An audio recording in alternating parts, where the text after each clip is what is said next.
So we're going to get right back to the beginning.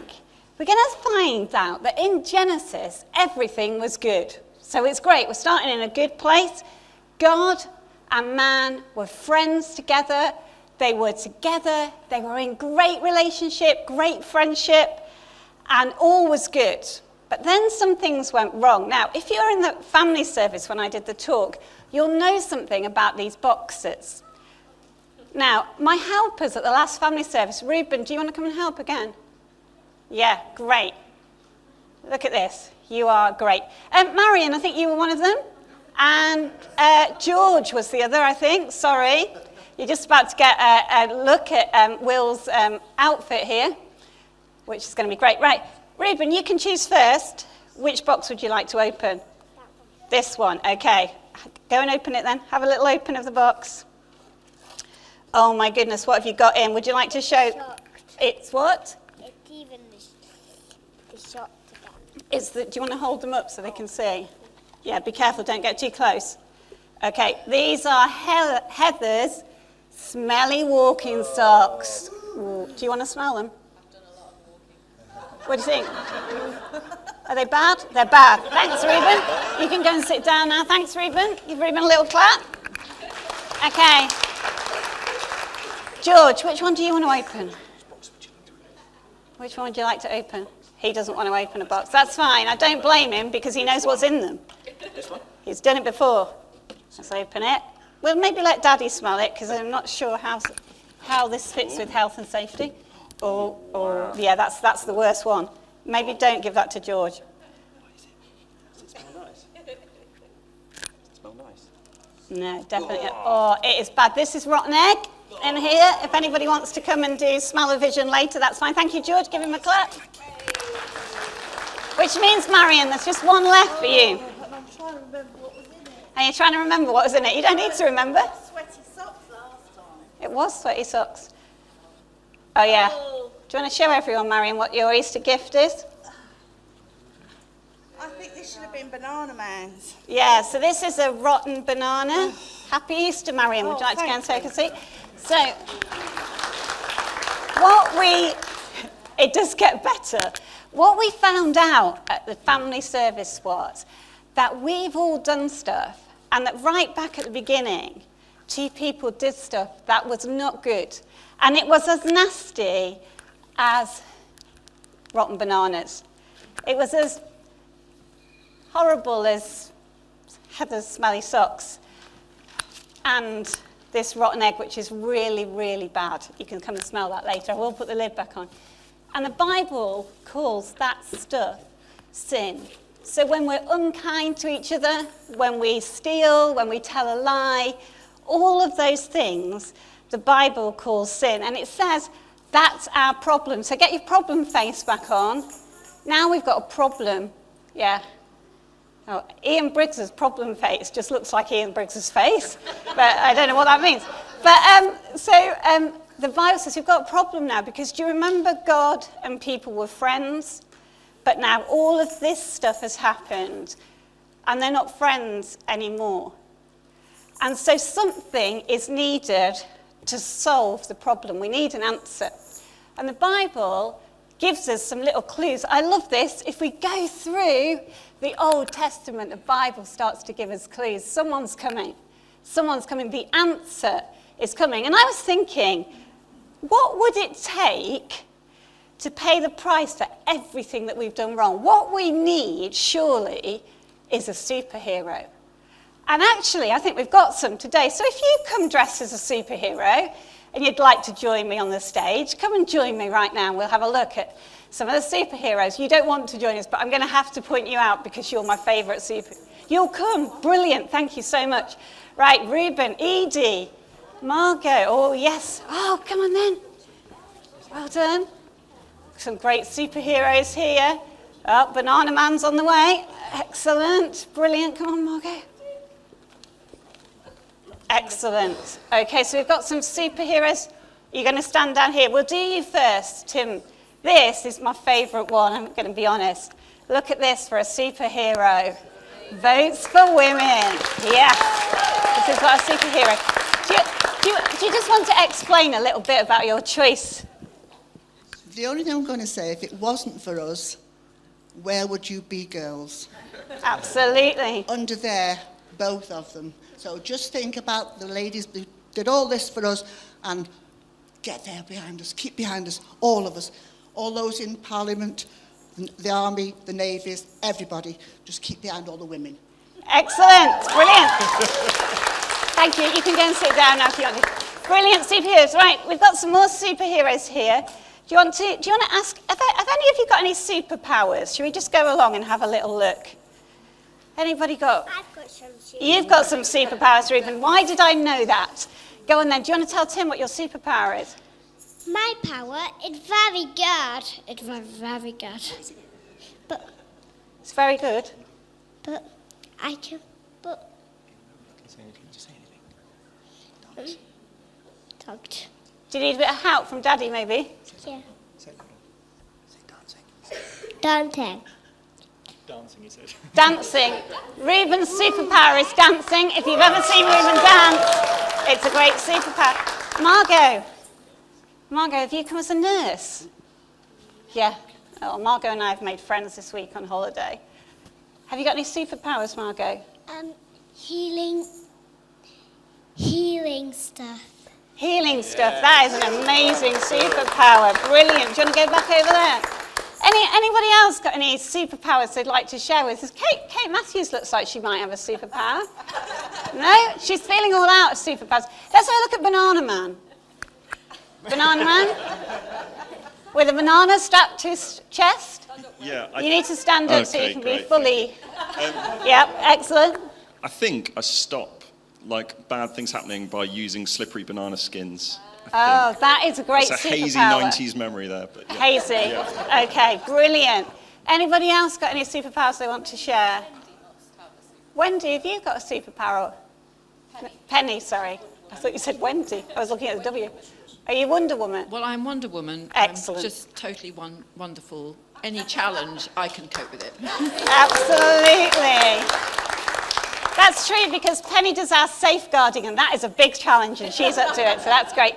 And maybe this one at the end. Who are you? I'm Super Slug. Super Slug? Yeah. And, Because, do you know why? Because I'm really slow. is that your superpower? That's as good as it gets. Okay, really, really good. Okay, well, the great news is, this is all great, isn't it?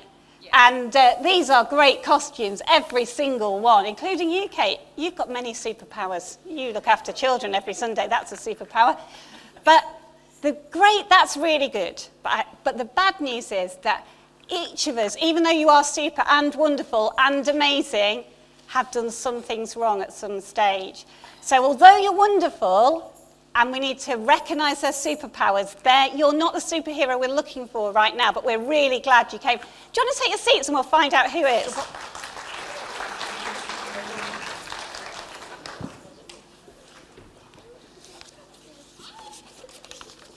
You know when you think something in your brain and it turns out to be much more carnage than you actually imagined?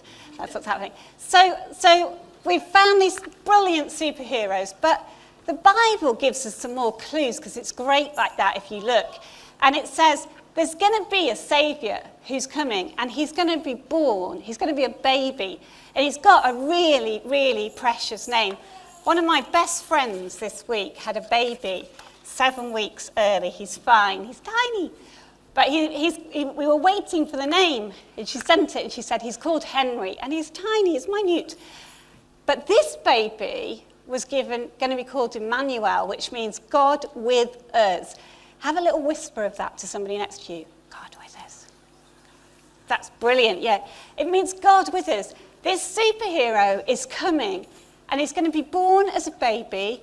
He's never going to do anything wrong. And then, as we remembered on Friday, he's going to die on the cross, and he's going to take all of those things that we did, and he's going to pay the price for them when he dies. And we stop, don't we, on Friday, and we think there was a big problem and there was an amazing answer, but it cost him everything. And then they laid him down in the tomb, and they left him there. And they thought the story was over. It's ended. You know when you have you ever watched a programme, children and adults, and you get to the end and you think, bit disappointed with that end. Bit, Tim's being disruptive.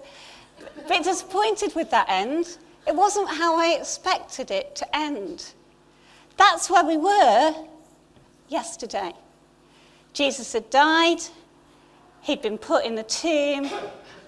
And that wasn't how we expected the story to end, but it hadn't ended. When we get to Easter Sunday, Hallie read to us, the disciples went to the tomb, but there was no one there. It was empty. Acts 2 says to us, death couldn't hold him. Romans 1:4 said he had the power to raise from the dead. That's amazing. Some of us, me and Tim, are reaching our first Easter without Tim's mum. And I've thought about that a lot this week. And this story is amazing because I know she's not dead anymore.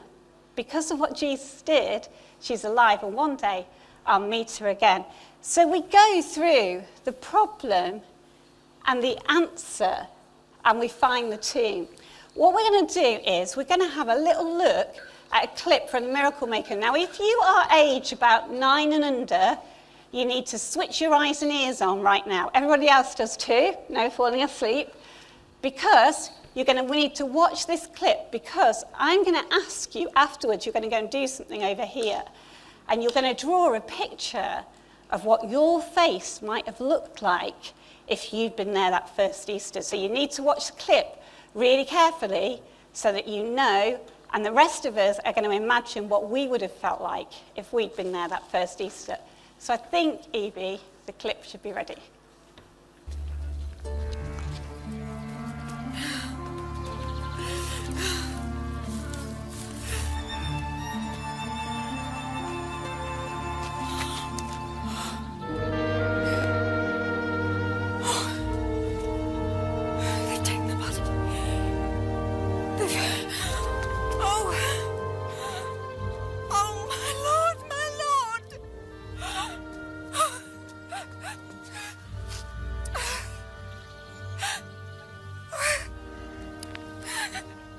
Why are you crying?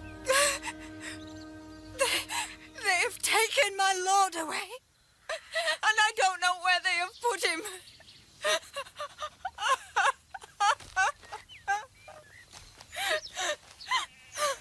Tell me who you're looking for. Oh, sir, if you're the gardener, please tell me where they've taken him. Mary.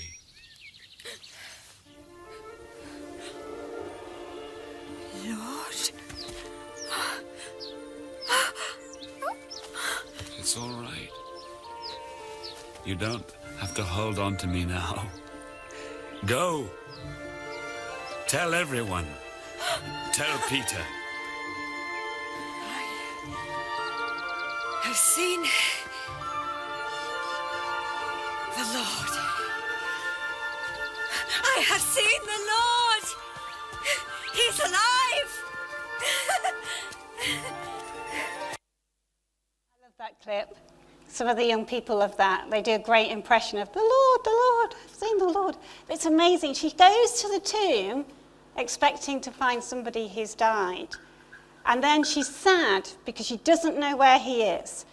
And then he reaches out and she realizes he's come back to life. He's done everything he said he was going to do. And she runs back to tell her friends. So, children, the rest of us, are going to have a little think about a few more messages from this story, but we want you to do something really special. We want you to, Hallie's going to help with this, we're going to put some paper out down here, we've got some pens, we've got some stickers.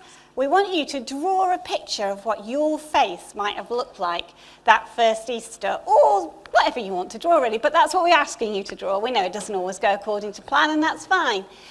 So anything at all, and then in the second part of the message, we're going to have a look at some of those pictures because Graham's got his iPhone set up here so we can all see them. So if you are little, or not Tim, but if you are little and you want to go and have a bit of creative time out, then that's going to happen over here. Don't worry the rest of us about any noise. That's what it's good to be family in church. And the rest of us are going to have a little look at the rest of the story together. So let's let them go and do that. Brilliant. You can, it's Easter, so if you need more than one piece of paper, we won't charge you today, so that's good. Excellent. George is sort of deciding whether he's going or not. That's fine. Wonderful. So they're all going to be over doing that, and we are going to have a little think just for a few moments about this story together, and then we're going to come back and finish off that thinking. I love this story. I mean, I do love the Bible generally. It's very exciting. But I love this bit, and I want to just unpack a few verses this morning. So if you've got your Bibles with you, and you want to turn to them or scroll or whatever it is, I will know if you're on Facebook, then please do that. We're going to focus on these little few verses together this morning. I like paper, you see. It's so lovely because you can hear it, but it doesn't matter if you haven't got that. So we're going to look at these verses together, and I'm just going to pick out a few things from these verses for us to think about. If we start off, we find Mary. The disciples have gone away by this point, but Mary's still there. And she's upset. We see that in the video, don't we? She's upset. It says she stood outside the tomb and she wept. And then she says to the angels say, "Why are you crying?" Now, I mean, I often think about that. They knew. So why did they ask the question? But why are you crying? And she says, I'm at this age where you have to take your glasses on and off. This is very annoying. She says, "They have taken my Lord away. I don't know where they have put him." And so we see at the beginning that Mary is actively looking for Jesus. She's not in her home waiting to hear the news about whether he's arrived back or not. She's out there. She's looking. And even when the disciples go home, she stays. And she says, "I don't know where they put him. I'm actively looking for him." And then Jesus says to her, "Why are you crying? Who is it that you are looking for?" And she thinks he's the gardener. And then this is probably my favourite verse in the Bible. This little verse with just 5 words. Jesus said to her, "Mary." I love that. When I get up on Easter Sunday morning, I think about that, but I put my own name in there. Jesus said to her, "Lisa." I'm in the garden and I'm looking, and he reaches out and he makes himself known and he calls me by name. He knows her personally. He uses her name. And she responds straight away. She calls him teacher. She knows who he is immediately. And then it says, he says to her, "Don't hold on to me, but go back and tell the others that I'm going to go and be with my Father and your Father." One version of the Bible says, he tells her to go, and immediately she does that. Now, I just want us to pause for a minute. And we had a suffragette here this morning, and I love that. But I love this as well. Jesus' kingdom turns everything upside down. Mary is a woman. In those times, you didn't tell a woman to go and share really important news, because women were not the people that you did that with, because they didn't count. But Jesus says, "Oh, no. You're here. You're looking. You found me. You got to go and do this." So she goes immediately, and she tells the good news. And we see that straight away. It says, Mary went to the disciples, and I love this bit. The first thing she says to them is, "I have seen the Lord." She knows who he is, and she says, "I've seen him." Now, you're not looking that excited right now, but I'm going to tell the story again, and hopefully we'll get there. But we're here on the first Easter. Mary goes to the garden, and she's heartbroken. We know what it is now. I know what it is now to find somebody who's not here anymore. And you're heartbroken. And she goes, and she's desperate. Where is he? Where have they put him? And then Jesus meets her, and he calls her by name. And then she knows who he is. And she responds, and she goes and does exactly what he asks her to do. And she recognizes it. So are you ready for the challenge? Thanks, Lily. Great. So the challenge in this little bit is just a few questions. Are you looking? Mary was actively looking for Jesus. You might be here not knowing him. This might be the first time you've heard this amazing story. Are you looking for him? But those of us that do know him, are we still looking? Are we looking to find him in our everyday? Have you asked God to make himself known to you? This bit as well, don't count yourself out. In the Bible times, Mary would have been counted out for being a woman. You might think that your past counts you out. Sometimes in church, we can count people out. Jesus never did that. Everybody is counted in. This story is for everyone. And this question, I think, is a good one. What place does Jesus have in your life? Because actually, she calls him Lord. She says, Lord, I have seen the Lord. And I wanted to pose you a little question and ask this. What place does Jesus have in your life, Easter 2022? Not what did he have last Easter or Easter's gone by. What place does he have right now? And whatever the answer is to that, it's okay. And we're going to have a look at that later. And then if you're really close to him, who are you going to tell? And I want to suggest that if you don't know the answer to what place Jesus has, you're probably not at the point of going and telling. And we're doing missional discipleship stuff, but the first stage of that is, where am I with Jesus? And then I can go and tell my story. So we're going to think about those questions. We're going to have a song, so there's going to be a little bit of time to do that. Children, we've got this song, and then we're going to be calling you back at some point, so you've got that much time and maybe a tiny bit more. I can see the adults with the stickers. I'm not sure what's going on over here, but I think it's okay.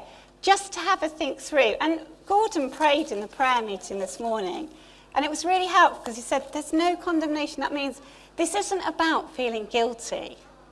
When God came, he came to give us life in all its fullness. So when you're thinking of those questions, there's no guilt. It's about God wanting to meet you right where you're at. So we're going to sing, if that's all right, Chris, and then... Oh, yeah, sorry. Bit of a creative thing now, in the medium of Lego. So he drew this, or made, I should say, this. So this is a tomb, and then you can see, is it Captain America? Yeah.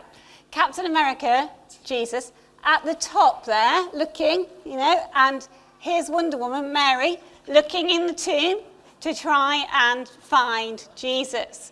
And then on the next picture, she finds him. He comes and he makes himself known to her. Now, what you might have missed on this fantastic response to the Easter story is the wall. Can you see the wall at the side?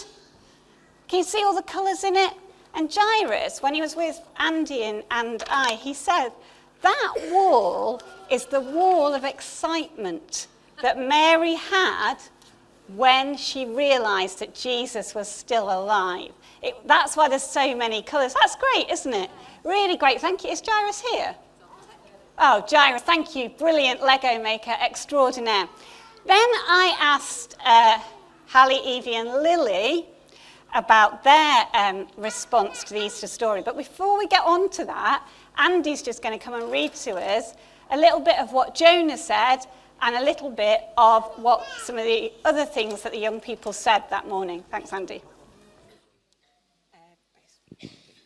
Fab. So, the reaction to the tomb we had. We were proud that Jesus is trying to protect us and didn't care about himself. He always cares about other people. It was a massive surprise to see Jesus again after his death. We thought that was it, but it wasn't, because Jesus was alive. Why didn't Jesus protect himself and be stronger when he was being beaten up? It showed us the love that he has for us and the way that he cares. Some people don't like that, though. Sometimes forgiveness can be extremely hard and can take a long time. Jesus has given us a way to learn how to forgive and to show love even in the hardest things. It's another account of the impossible and the improbable. This is an unreal story that simply is unbelievable. But that is the realm that God works in. Faith is the only thing that enables us to make sense of not only the events of today, but the events of the entire Bible. None of it is possible without God. And then Lisa asked a second question, and that was, what difference does the Easter story make to our lives today? It makes our lives easier as we are forgiven for our mistakes and live through Christ. We know that God is powerful enough to rise from the dead. God can do miracles bigger than we can imagine, like raising people. That faith is the key way to live. If we aren't listening to him and don't have faith, then we will never see the impossible done. The book of John ends with the verse, Jesus did many other things as well. If every one of them were written down, I suppose that even the whole world would not have room for the books that would be written. Are we expectant of what God can do today? Brilliant. Thank you very much, and thank you, young people. Now, Lily and Evie did a little photo shoot, and then they realised they were going to have to share it with the church, and they scrapped that idea. So Lily's going to come and show us what they did create.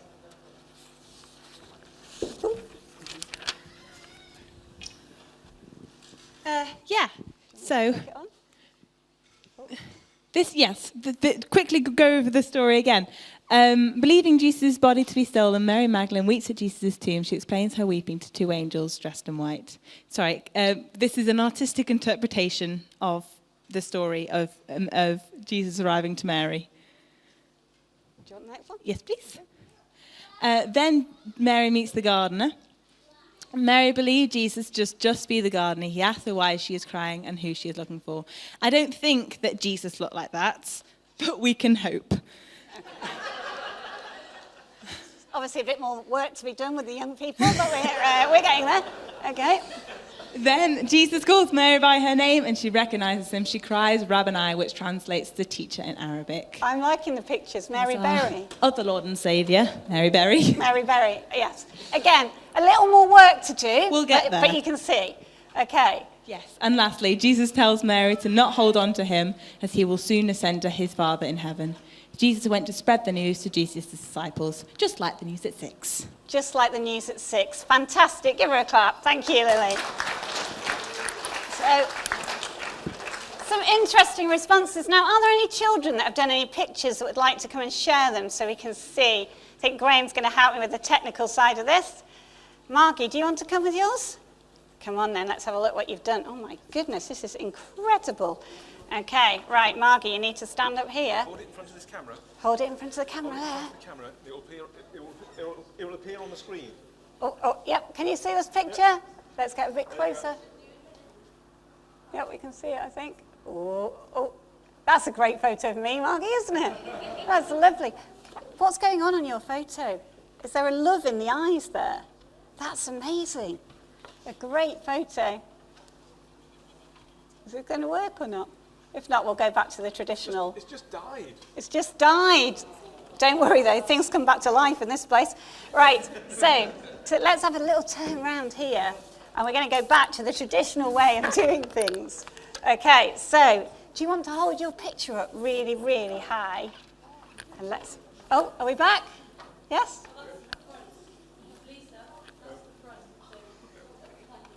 That's the front. Oh, okay. What a fantastic picture. And we've got, this is Jesus here. Jesus with some really great eyes. Can you see that? And then we've also got Mary here. A brilliant, brilliant photo. Well done. Did you do that all by yourself? Can we give her a clap? Because that's fantastic. Can we give Margie a little clap for hers as well? Excellent.